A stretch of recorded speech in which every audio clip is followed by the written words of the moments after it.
امریکی صدر Donald Trump اور پاکستان کے وزیر اعظم عمران خان کے درمیان اقوام متحدہ کی جنرل اسمبلی کی سائیڈ لائنز پر ملاقات میں توقع کے مطابق کشمیر کے موضوع پر بات کی گئی اور صدر ٹرمپ نے ایک مرتبہ پھر کہا کہ وہ اس معاملے پر مدد کرنے کے لیے تیار ہیں۔ انہوں نے وزیر اعظم پاکستان پر بھروسے کا اظہار بھی کیا،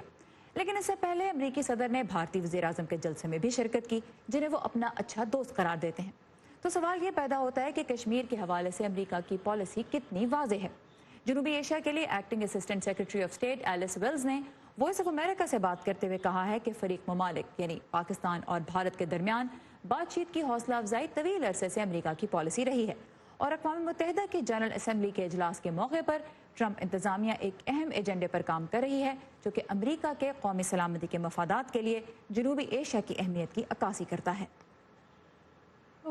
ہمارے خیال میں یہ اہم ہے کہ تمام سطحوں پر تعلقات ہوں، چاہے وہ عام لوگوں کے درمیان ہوں، کاروباروں کے درمیان یا حکومتوں کے۔ یہاں دو جوہری طاقتیں ہیں جو پڑوسی بھی ہیں، ان کے لیے اہم ہے کہ وہ آگے بڑھنے کا کوئی طریقہ تلاش کریں۔ ٹرمپ انتظامیہ کی کشمیر پالیسی کیا رخ اختیار کرتی نظر آ رہی ہے، اس بارے میں امان اظہر نے واشنگٹن میں کچھ ماہرین سے بھی بات کی۔ یہاں جو واشنگٹن میں جو ماہرین ہیں ان سے میں نے پوچھا کہ کیا ٹرمپ انتظامیہ کی کشمیر کے اوپر پالیسی ہے کیا، تو ان کا کہنا یہی تھا کہ صدر ٹرمپ کی جانب سے 3 بار کشمیر کے معاملے پر ثالثی کی پیشکش تو کی گئی ہے، لیکن جب سے بھارت نے اس پیشکش کو مسترد کیا ہے تو صدر ٹرمپ کی جانب سے بھی جو نیا بیانیہ سامنے آیا ہے وہ وہی ہے جو کہ امریکہ کی کشمیر کے اوپر کافی عرصے سے پالیسی ہے، وہ یہ کہ وہ یقیناً اپنی ثالثی کا کردار تو نبھانا چاہیں گے، لیکن صرف اس صورت میں اگر دونوں ممالک پاکستان اور بھارت ایسا چاہیں۔ اور امریکہ کی جو کشمیر کی پالیسی ہے وہ کافی عرصے سے یہی ہے کہ جہاں ایک جانب واشنگٹن اپنا اثر و رسوخ استعمال کرنا چاہے گا کہ دونوں ممالک